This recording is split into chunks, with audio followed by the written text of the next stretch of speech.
listeners. Well, this is Stinko on the Roadster coming at you with our Traffic on the Twos. How are we looking out there? It's 11 o'clock, Stinko. Yeah, it's 11. Oh, well, it's 02 though. That's what on the twos is. We don't only do traffic once a day at 2 o'clock. Do you not know how that? I do not listen to radio. It turns out. Like what? What a horrible radio duo those two are. Stinko, I'm not doing this. It's 11:07. Okay. But for real, folks, welcome to a new episode of Rebootleggers, a comedy podcast. I'm your host, Scott Michael Owen. And I'm Frank Serra. Frank doesn't have a middle name. He was not blessed like so many of us. I don't have a Christian name, no. I think Frank is your Christian name. Your given Christian name. I think your Christian name is it your confirmation name? A pagan name, the middle name? The middle name is the name of the devil, yes. Yeah, okay, well then I don't have one of those fancy middle names. Yeah. I'm not an Esquire either. Nor am I, my friend. Speaking of distinguished gentlemen, we have a pretty fun topic today, Scott. Yeah. How many weeks ago was our Young Detective Roundup? A while. It was a little bit ago. Well, now we're coming back at you with the Old Detective Roundup. Yeah, let's talk about this. So, let's talk about the aged. Kids are not good at crimes. They're not good at most things. Their unformed brains are just not very good at doing things. You need those lobes. Mm-hmm. You gotta have those lobes to be able to effectively solve the crimes. And also, I think the reality is, if a child solves a crime, is that admissible as evidence, as convicting evidence? Honestly, I don't think it is. Can't if be. A child can solve your crime, you're a bad criminal. Yeah, but I mean, that's not the kid's fault. No, it's not the kid's fault. That's the adult's fault in that situation. But I think we could agree that the mysteries being solved can't be that interesting if a child is solving them. No, because it's like, who stole my bicycle? And then it's like, okay, it's the person who's riding a bicycle that did not previously own a bicycle. They stole it. Although I think we do the villain we created for the Child Detective Roundup, that the puzzle master. Puzzler, yeah. He's a pretty disturbing villain. Yeah, he's got that voice about. Yeah, he's got that emotionless affect. I don't care much for the Teletubbies. That serial killer vibe. Yeah. You're very good at that. Years of practice. Let's just so we'll just drop it. A weirdly common theme of the 90s and 80s was TV shows in which the elderly assisted homicide detectives like in their spare time as not part of their normal job. And the first one to do this was the classic Murder, She Wrote, starring Angela Lansbury. And Murder, She Wrote, she was a crime mystery author. Is that? Yeah, am I remembering that right? She was a mystery author named Jessica Fletcher, and so she wrote a lot of murder mystery fiction, and I guess that somehow qualified her to be called in as a consulting, like, amateur detective for the police force. I don't even know that she's a consultant. She just is around and solves the murders. She just like no one's gonna. Politeness still mattered back then. Mm-hmm. So when she walked to the police station and like started making coffee and then said like, "Where are we at, boys?" Everyone just deferred. Yeah, to there the was elderly. there was no way for her to be dismissed politely. So she just started helping them. Yeah, and then so the next show to carry on in that vein was Matlock, starring Andy Griffith, who is no longer with us. So this we're gonna have to get some technology in our reboot, but we'll get to that later. Mm-hmm. So Matlock, they did it for Tupac, so I think we can recreate old Andy Griffith. So Matlock he's a criminal defense lawyer named Ben Matlock, and so he's a lawyer who also solves the crimes. Instead of like, which I feel that's not the way our justice system works, no, though. I feel like that's not allowed. I feel like the lawyer's not allowed to be the one who also, like, solves the crime? I don't know, though. And I'm pretty sure like the identical show was like Perry Mason Yeah. on that was like the same thing. Yeah, Perry Mason was. I feel like Perry Mason was like the much earlier, right? Yeah, I Perry think it was Mason like was in black I think it and was white, like I think. I think it was like 50s, 60s. Yeah, so Matlock would identify the perps. Matlock was in color though. And then he'd confront them in the courtroom scenes and get them to Mhm. confess in a fit of stress and And I'm pretty rage. sure that would be like there's some legal stuff involving like new evidence being presented to both parties Mm-hmm. and things like that. I don't think any of those cases would legally hold up, but it was very entertaining. Yeah, and I guess Matlock's thing is he's actually usually defending the accused and like proves them innocent, and like, he solves the real murder. Oh, he does double duty. Yeah, so he's a criminal defense lawyer and he's defending the So, person do you who's think- wrongly accused, and then he solves So the you're real murder. so Scott, you personally, I have you not. let's say that you are accused for a string of murders in which people's dismembered limbs were reattached in different configurations. Mm-hmm. A la our puzzle maker. Purely Now- based on the fact my emotionless affectations. It's very good and it scares me, and I'm glad we don't record in the same physical location. And it's not my fault. Like, this is just how I talk, and I'm just. So this is a let's say that prejudice. you're accused of a string of murders, Uh-huh. and you hire a lawyer to defend you. Matlock is obviously not the public defense attorney. He costs money. Oh, of course. You hire a lawyer to defend you. So the lawyer does his job and he proves that you didn't do it. So then the lawyer spends like a lot of time finding the real guy that did it and getting him arrested, and then he charges you for all that time also. How do you feel? Mm. Because he's not cheap. He might. And to be he once might you're be off the cheap. hook, do you care? He might be cheap. He might. Maybe he's a pro bono. If anyone's gonna be a pro bono, I guess it's Matlock. It's Andy Griffith, Benjamin Matlock. Yeah. So I mean, I don't feel great if he does charge me.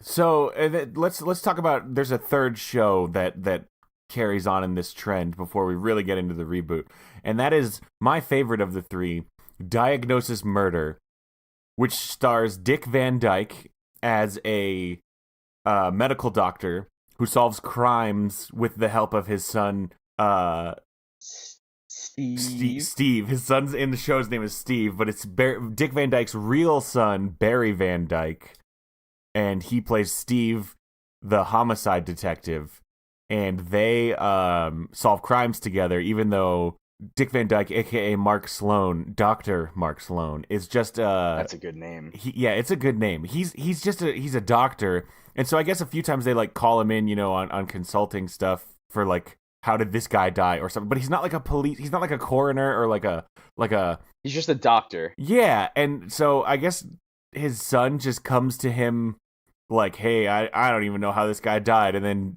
old Dickie's like, hey, but wait a minute. Let me look at those charts. That's definitely legal. So. Yeah, and this show is actually a spin-off of Jake and the Fat Man, which I only learned today. Oh, that's a funny name for a program. Yeah, it's about a guy named Jake and his partner who was a fat man. Who was a fat man. Yeah. That's interesting. And Diagnosis Murder did cross over with Matlock at least once. Oh yeah, okay, here we go. Matlock's standard fee is $100,000, usually paid up front. But if he or his staff believes strongly enough in the innocence of the client, or if the client is unable to pay immediately, if at all, he has them pay over time or reduces the fee significantly or waives it entirely, or albeit reluctantly in some cases. He also reluctantly takes a pro bono case occasionally. So, obviously, you don't have much going for you in that vein. So Matlock charges you the flat... It's a one-size-fits-all hundo bomb then. Yeah. So no matter how much... No matter how much work Matlock needs to do, you threw him $1/10,000,000. That's right, and that is the vernacular they use in the show. Like in the meetings with Andy Griffith, they ask him.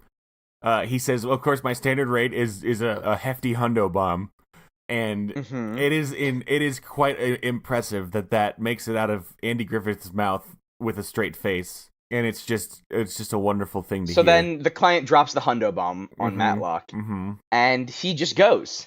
That's it now. No matter how many man hours this requires, you're good. Yeah. So then I guess going back to my original question then, if he took your hundo bomb and he got you off the hook and then apparently of his own volition went and solved the other murder, I guess it's no skin off your nose. You already paid. Yeah, well, he solves he finds the real culprit as a way to prove your innocence. He does go the extra mile. Instead of just settling for reasonable doubt and getting you not He convicted, gets the real guy. He gets the real guy, which isn't what I asked for. I kind of just asked to be acquitted. No, you just want. Yeah.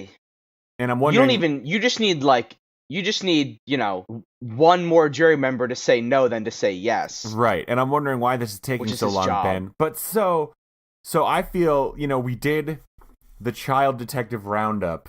Mm-hmm. I think it's time these three. And now what's going to be refreshing, Scott? So these kid detectives, they had to make do. They were operating out of a garage. Mm-hmm. They had to put up flyers. Their business was mostly word of mouth. These are going to be grown people with savings accounts and investment funds.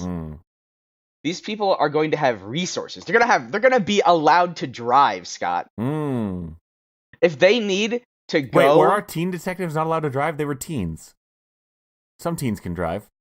But maybe they can't all afford cars. Maybe they have to borrow their mom's car. Well, if they the Hardy need Boys have a tour bus.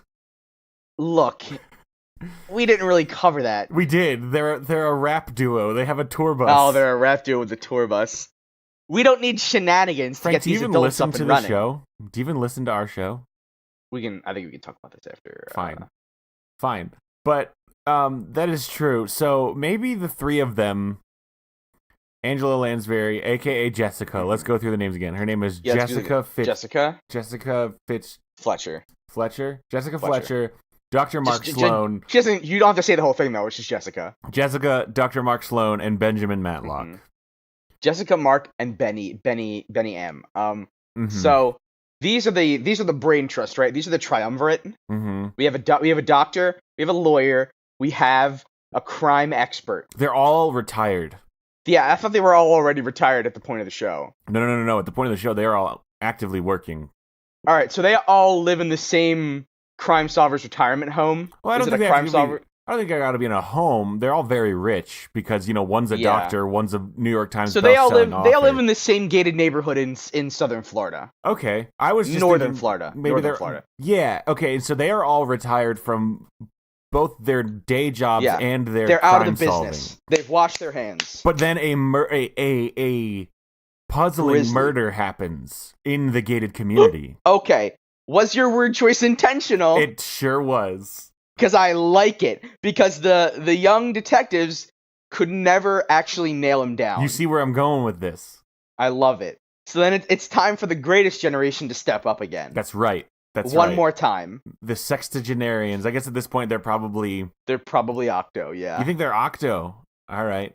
I think they're Octo now. All right, let me just confirm. See, I don't want to have to spend too much on a CG budget, so I just need to confirm who is alive and dead. Angela Lansbury is alive and 91. Dick Van Dyke is alive and 91.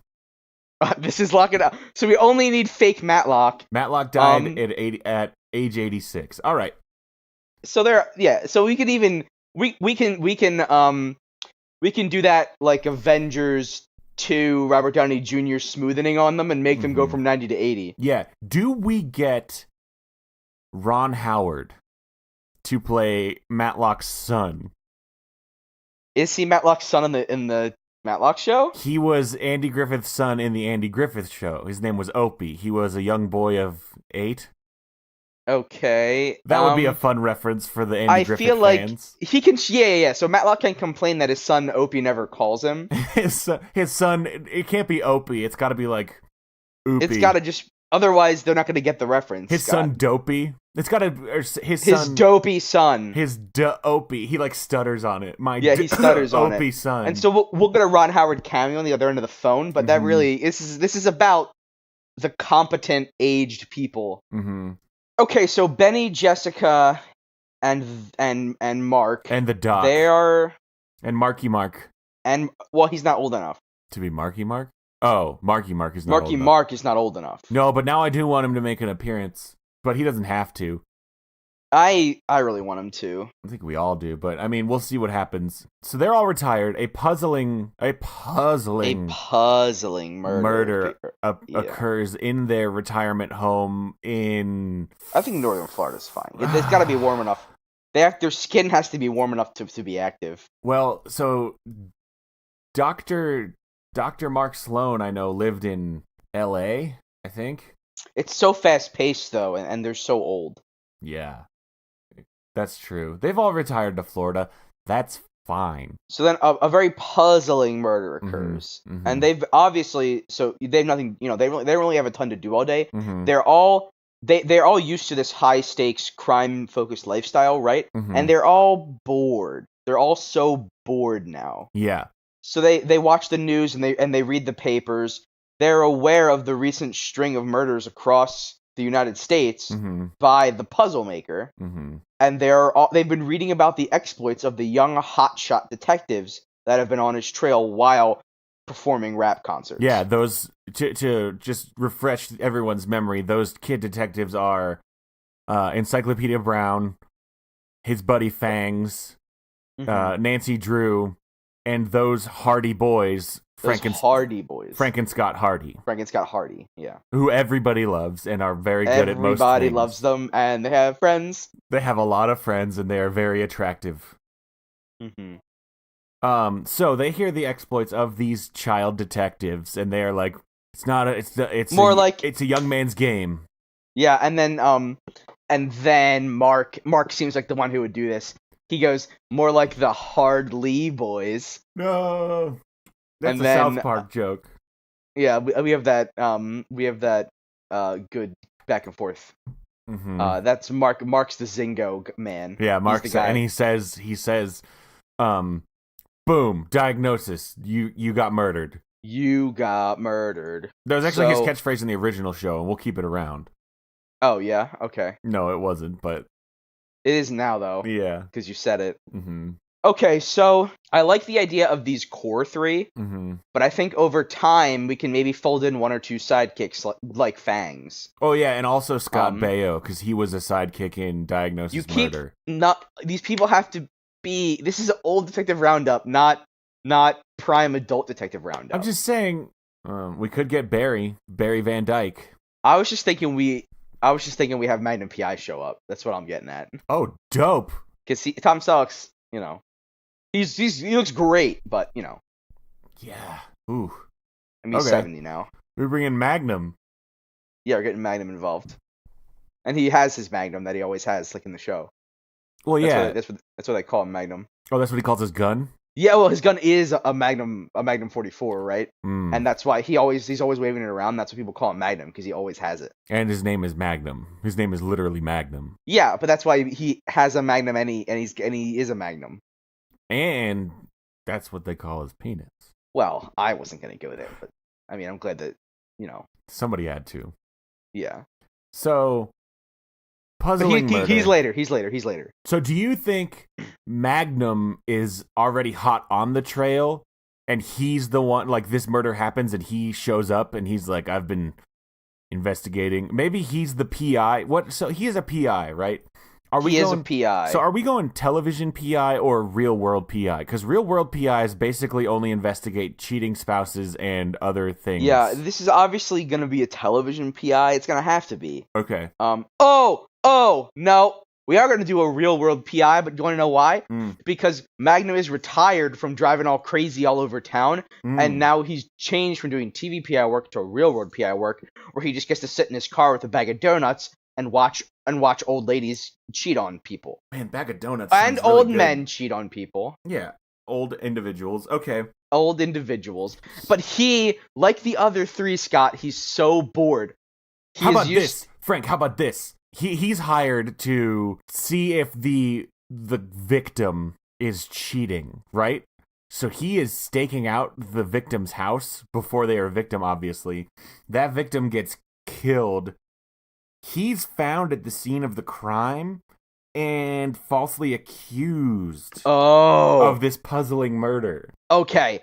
And just like in the very classic Murder, She Wrote Magnum PI crossover, it is up to Jessica to prove Magnum's innocence. I forgot that was their crossover, was that he got falsely accused. Yeah. Well, it happened again. He's actually kind of bad at his job. Darn it! And then that's the thing, that these people that are going to be watching this show, it's just like Matlock's son, Da Opie. it's oh, that's comfortable. That's familiar. Yeah, just like, This is the yeah, formula. This is what we do. And Jessica even says like, again, Magnum. Yeah. And then Magnum can shrug and go like, "Oh, you know me," but he's holding his giant Magnum. Yeah, like his gun, not his penis. Limp-wristed. Oh, yeah, I'm doing it, and you're doing it, and we agree with each other. Yeah. Okay, so he's been accused as being the puzzler in the community that Yeah, let's keep it. We need a name for a very elite, gated for the retirement North community? Florida community. I think it's gonna be something like Sunset Hills. Okay. Something that evokes like a peaceful passing of life. How about peaceful passing? Okay, yeah, the community of peaceful passing. All of a sudden, not very peaceful anymore. Somebody passes quite unpeacefully.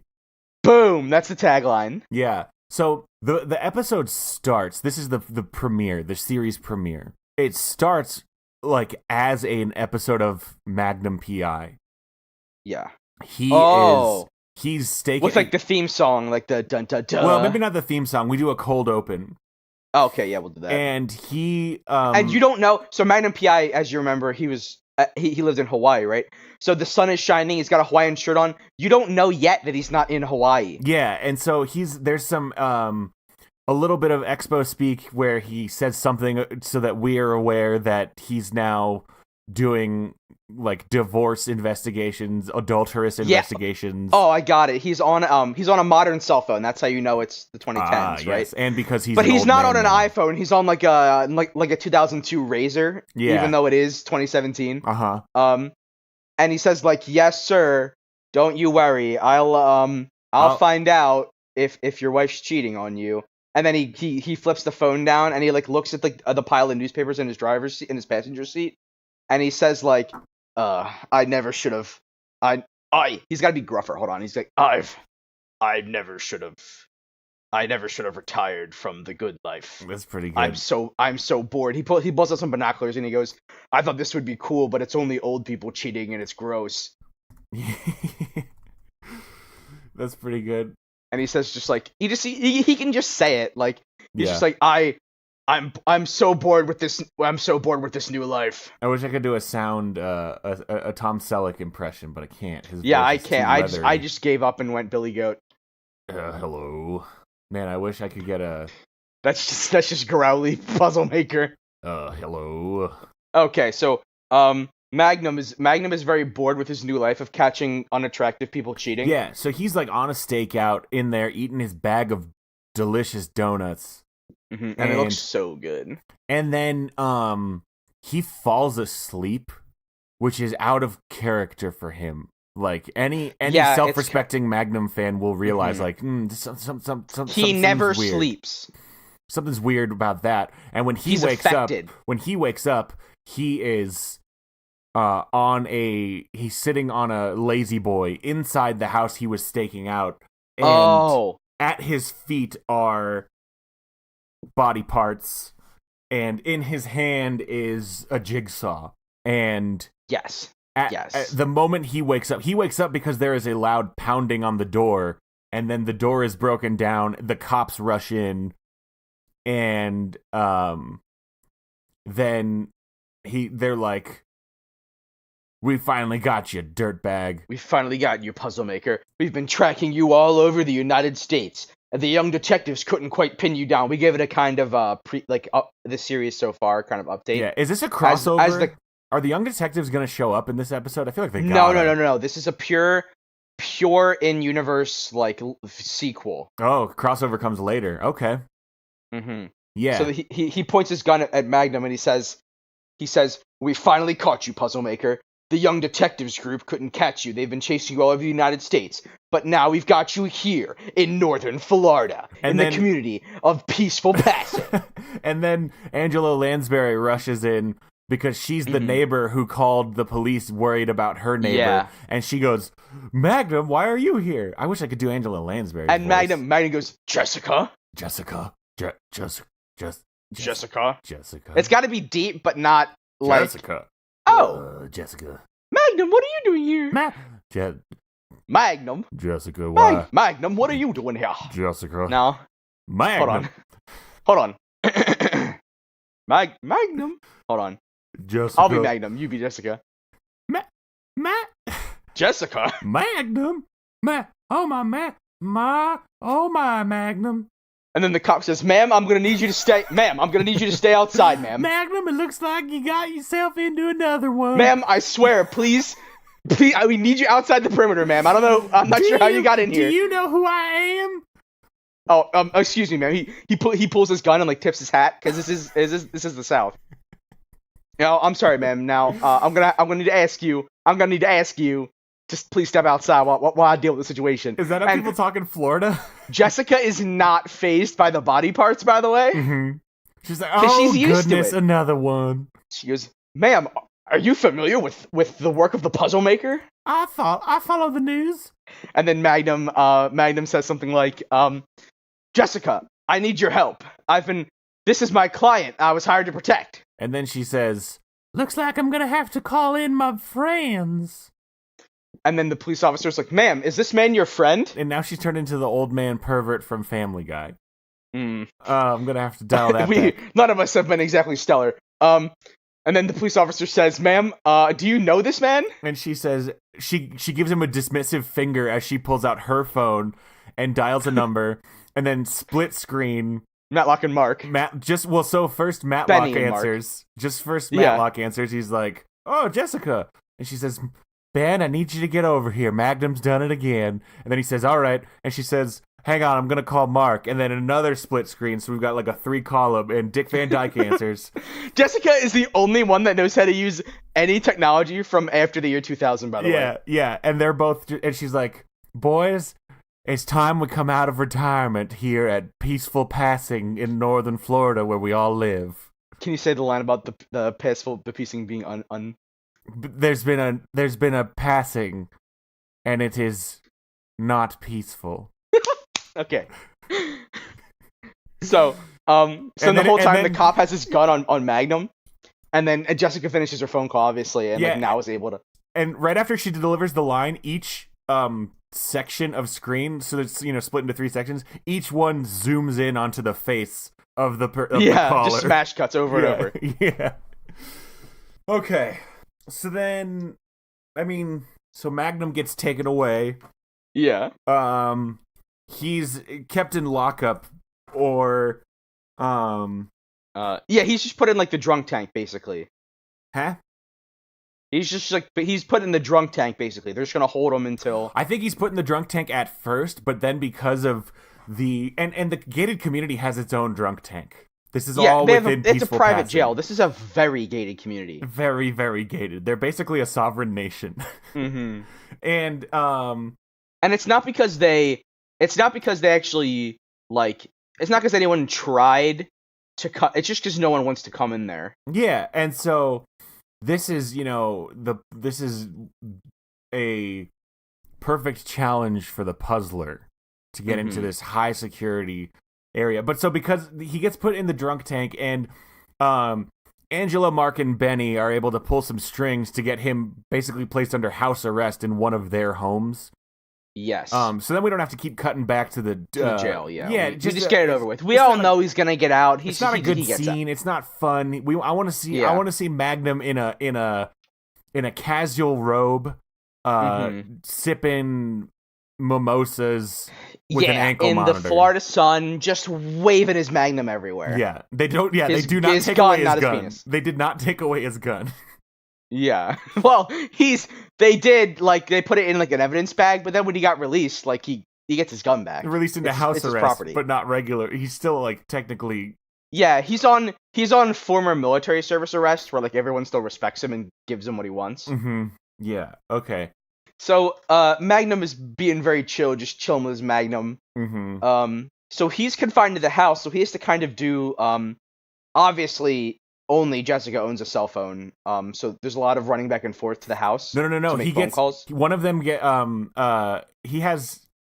Oh, one of those jitterbug phones? No, No, I was gonna say Jessica puts like a webcam or something, like a GoPro on one of Benny's suits so that Magnum can just Jessica's like modern technology everything. Jessica has kept up. Okay, so Jessica's basically like a functioning legs oracle at this point. I'm sorry, who? I said oracle. Legs oracle? Functioning legs oracle. Oracle. I thought like legs oracle was a person. No, that's not a thing.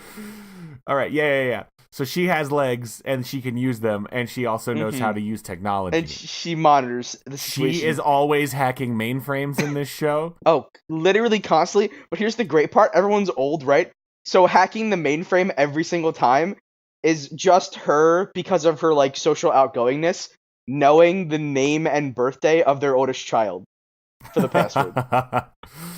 When she's Mrs. Havisham. Well, that's going to be Benjamin 82. And then like a bit into the season, she's gonna put their oldest child's name, and that will be wrong, and she'll be like, "Oh my goodness, this is a tough one." And then it turns out to be like their mother's maiden name and their anniversary or something. Oh, that's so good. So the puzzle makers he's still in Florida, he's still killing in this gated community. Yeah. And at some point, he's going to show up in the house that Magnum is staying in and, like, taunt him from the shadows while Magnum is, like, incapacitated or something. Yeah. He's going to be like, do you like my work, Thomas Magnum? And then Magnum's going to be like, start waving his Magnum because he can't see Puzzle Maker. Yeah. And he's going to say, be careful, I know how to use my wait, what is his voice? 1 second. I know how to use this. And he just like waves around. And he begins to just fire indiscriminately, maybe. Yeah, I'm sure I'm well aware. And so then the trio comes back from like a good round of investigating. That was like a camera B thing. Mm-hmm. And they come back and the house is all shot up and there's like broken lamps. And it turns out the entire time Puzzle Maker wasn't even in the house. He had reverse hacked the webcam and used the speaker to just taunt Magnum. He used the webcam to holographically project himself into the room because we're not above using TV technology. Yeah, and so then he was so fast and he was like everywhere at once, and then he was like over in the closet and like Magnum was just shooting the house up. Like so many bullets everywhere, and these are like big honking Magnum slugs, right? Mm-hmm. So they're like taking chunks out of the walls and stuff. Yeah, it's and it's like panic, and like Magnum's losing it. Yeah, and then Dr. Mark Sloan gets there, and he's like, "I'm diagnosing this man with murder fever," and they're like, "What, Mark? That's not a thing." He's like, "I know," and then he just immediately backs down. I know. He's actually just very stressed. But it's a nice relief. He's the Zingo. He's the Zingo. We really ham up like all the panic that's happening, yeah. and Magnum like begins to clutch his chest, and then you think, oh, this is it. I mean, he's gonna have a heart attack. He's 70. Like he just had this traumatic episode, but he calms down thanks to the soothing presence of Mark the Zingo. Mark Zingo Sloan. Dr. Mark Zingo Sloan. Dr. Mark Zingo Sloan. And he's like, whatever. I know. I'm gonna go get a beer. You want one, Magnum? And he really shouldn't, but he accepts. Yeah. Obviously. And Dr. Mark Sloan is always like smoking weed and drinking beer. Wait, so do people even know what marijuana is? Of course they know what marijuana is. They lived through the 60s. I don't know, man. They call it reefer, though. They call him reefer cigarettes. He's always he's always smoking the reefer cigarettes. Yeah, but because he's a doctor, he can get medical marijuana prescriptions. In Florida, okay, yeah, in Florida. No, here's an even better thing. Florida, weed's not legal, right? But in passing, what is the name of our passings? In peaceful passing, it is, and that's also peaceful passing is so built up and not messed with that's why like only one It wasn't even a real police officer that showed up. It was a peaceful passing security guard internal. But he's effectively like a police force of peaceful He is the passing. entire police force by himself, though. There's going to be a few times where they have to get permits from the council, and the council is like the reigning elders who... the oldest elders. Mm-hmm. They're so old, Scott. And they don't listen to any of these young people, and to them, 80 is young. Yeah, and so I feel like we're going to need... we're going to need to get some insane sponsorships for this, Frank, because most of Depends. Well, yes. Similac. We're going to need a lot of money because the CGI budget to get Ben Matlock in every single scene is going to be very expensive. And the smoothing on the other actors is going to be pretty bad. Yeah. Okay, so I'm just going to Google some stuff real quick. List of things. List of brands. Old people buy. Matlock in one scene while under house arrest, Magnum will be watching The Price is Right. Oh yeah, like live on whatever. With Drew Carey hosting. Yeah, and then they're watching that game show premium channel called like Buzzer. That's like it just does reruns of like the 1970s game shows. He's like shouting at Ken Jennings. Yeah.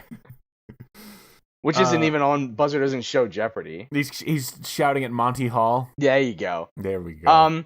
So we're gonna get some NASCAR sponsorships. Depends, obviously. Insure. That one life insurance company that always is ridiculous. Life Alert. Yeah, no, Life Alert for sure. But there's always that one where somebody's... Jessica's gonna have a Life Alert. Yes. But she's so good at technology, she's like, my goddamn grandkids make me wear it. And she wears it, and every time she trips, she hits the button, and then she goes, "Hey, I've fallen, and I can get up, assholes." And she gets back up. She waits for the Life Alert personnel to arrive, and then she gets up and says, "I don't need you." But then it's a boy who cried wolf thing, right? And at the very end, Puzzle Maker's in the house. No. Jessica is out of bullets in all of the guns she had hidden in the house. She is mashing on that Life Alert. We cut to the Life Alert ambulance, and they go, "Oh, this one again? Don't even bother. Don't even bother, Jeffrey. All she's gonna do is yell at us." And then that's Magnum has to show up with his Magnum and circle back from the thing before, where now instead of panicking and firing into everything, and he has one bullet left in his Magnum, and he gets him. But he only clips him because the Puzzle Maker has to die another day. Yeah, there's gonna be the combine, so he wings him. He wings him one, but it's enough to make him scamper off. And he goes, you've winged me in the left shoulder, where it is non-lethal, and I must leave. And then Tom Selleck's like, my narrative cycle has come back full circle. I panicked before, but I didn't now. Yeah. Obviously, the AARP sponsors the whole thing. Oh, for sure, the AARP. Also, what's that cell phone company that has the ads? Jitterbug? No, not that's the cell phone itself. It's a network, and the commercials are always these two people out in their camper just roaming the U.S. Oh boy, I don't know what you're talking about. Boost Mobile? Yeah, it's Boost Mobile. Oh, they will also have a Nintendo Wii. Oh, yeah, sure. It's the easiest thing for the elderly to figure out. Yeah, they will have jitterbugs. Everyone but Angela will have jitterbugs because she is hip with it. Yeah, Angela's going to have a Galaxy S7, obviously. She's got Google Fi. Oh, she's on it. With the Pixel XL for her, because, the eyes still. Yeah, she can't get, when she pulls So now we have that Google money. We can recreate Benny, no problem. Oh, wow, the jitterbug looks cool now. Look at that. Yeah. She pulls out her giant phone and she goes, "I can't fight the ravages of time." Mm-hmm. And as she puts on a pair of LensCrafters spectacles. Mm-hmm. Okay, so they will maybe catch... Pearl Vision. So we've got to have a Matlock scene, obviously, and a... Yeah, Matlock and Mark have actually done nothing yet. Yeah, we got to give them something Mark to made do. some zingos. Mark made some zingos, but so we're going to have a scene where Mark diagnoses the cause of death, even though it's very obvious the person has been chopped up. But he analyzes the chops and the precisions. But he does some psychoanalysis too. He goes, the way these limbs are cut, they speak of a deep and powerful psychosis. Yeah. The man who cut these limbs was trying to solve something. Yeah. He was asking a question. And then we'll have a courtroom scene where Matlock has to defend Magnum And the judge is always like, what is the relevance of this? And he's like, now, judge, bear with me. I promise this is going somewhere. And the judge is like, all right, I'll allow it, but get to the point. And he's like, of course, Your Honor. Snap it up. And so then he will get off, and then the life alert puzzler scene will happen at the end. Mm-hmm. And then they get a Skype call from the kid detectives from the tour bus. Oh, and then they missed the first one because Jessica's like getting into a shirt that's not covered in blood. Yeah. Whoa. And then they can't. They're like mashing on the buttons. They accidentally make a collect call to like Hong Kong. Yeah. So then it's dramatic, right? And then it starts again.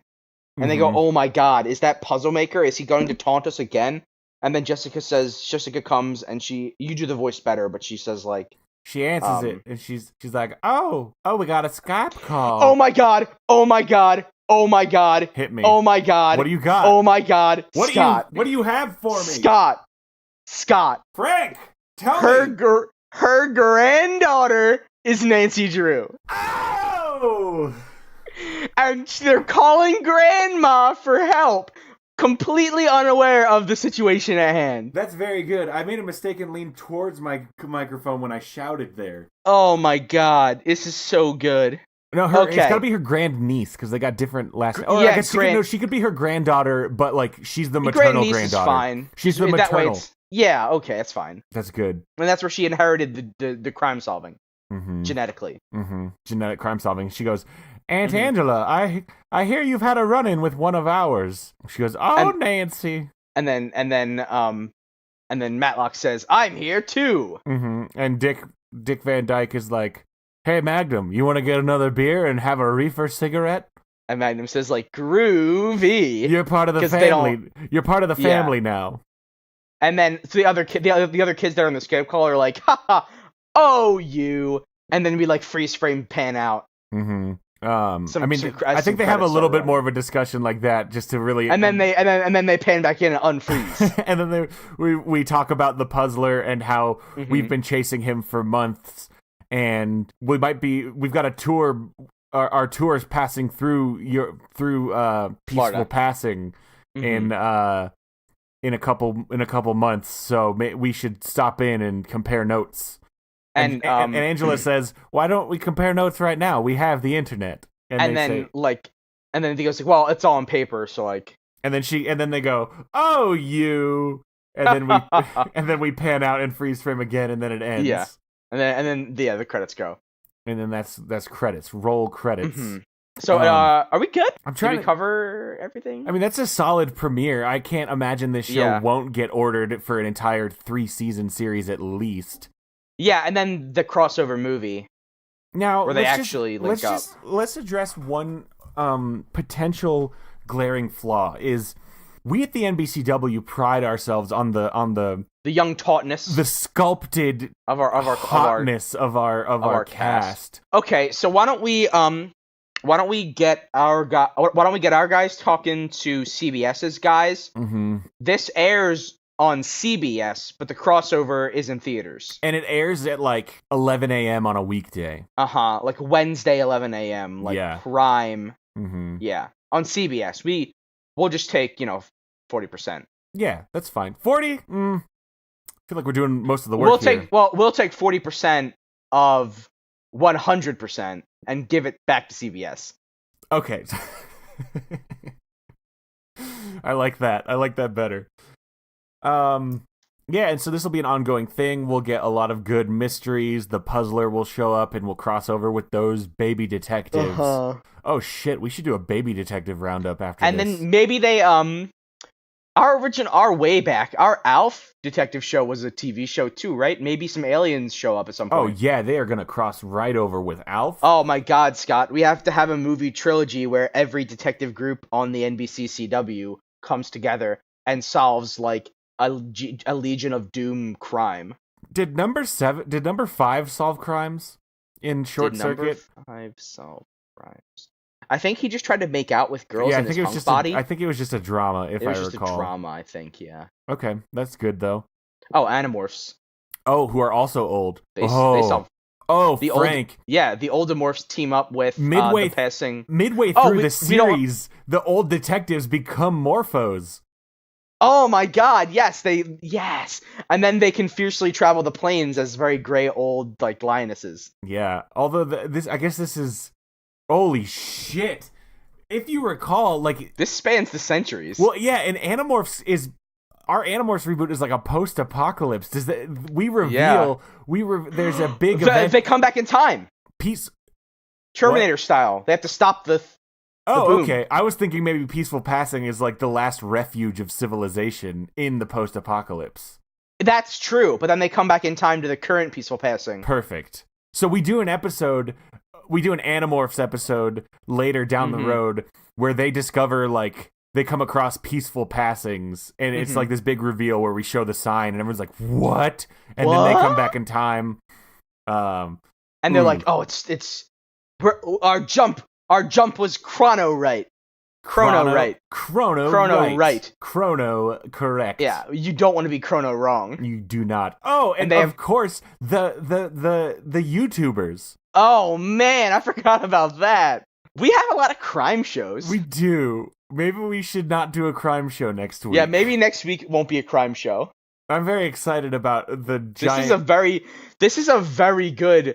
I feel like we've now gone from trilogy to septology. Yeah, this is huge. This is big. This is DCU level. Because you can't combine them all in one movie. You have to add one per movie. Well, and if we're doing movies, if we're doing movies, I feel like, see, here's the thing: if we're doing movies, you got the obvious crossover is also into the DCU.